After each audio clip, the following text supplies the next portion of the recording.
So, how to do the engine mounts on a 2018 Camry with the inline 4 2.5. I'm going to keep it sweet and short. I've already done the procedure, so this is just going to be a little talk through rather than a walkthrough. So this is roughly where the 4 engine mounts, engine, transmission mount, that's where they are in the engine bay, relatively. And that's on the top, real easy to do. That's behind the radiator in front of the engine, pretty easy to do. That's underneath the battery box, underneath the air box. You got to take them out, pretty easy to do. This one right here is what we're going to talk about. So you can probably do all this yourself without pulling the subframe and be fine. But this one right here, there's a tab that goes in here, and that tab comes out at 90s, and there's 4 bolt holes, and there's 4 bolts hooking that sucker to the engine. Now, how the hell do you get in there to get those 4 bolts out? That's a good question. So you're going to undo your 4 threads down here, bolting it to the subframe. You undo that and all your air lines and what good stuff. You're going to have these 2 replaced, have them already replaced, but don't bolt that down, and don't bolt down the 2 or 3 that go to the engine bay on that side. The transmission mount I just took out because we're going to do a lot of rocking and weaving to get it where we want, so this is just going to be in the way for now, so I just took it out. And so what you're going to do is the only thing holding her in pretty much at that point will be our hoses and our CV axles.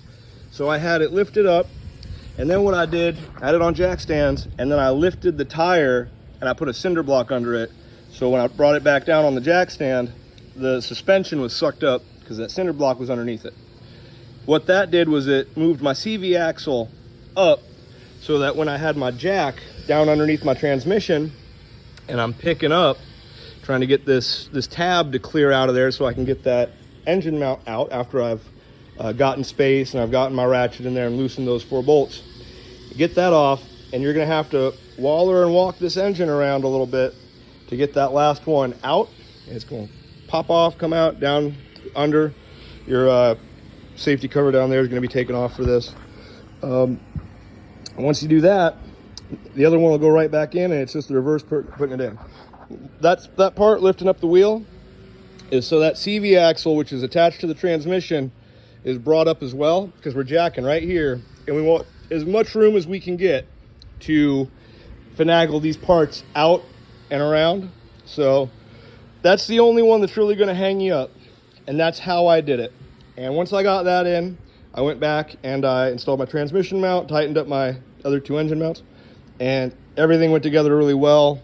Air box, battery box had to go back in, and it was really nice. But what I'm telling you is this is going to be the pain in the ass, because the long ass bolts, you see that one, this thing got to come that far up to get out of its socket, and it's got to have that tab bolted to the engine.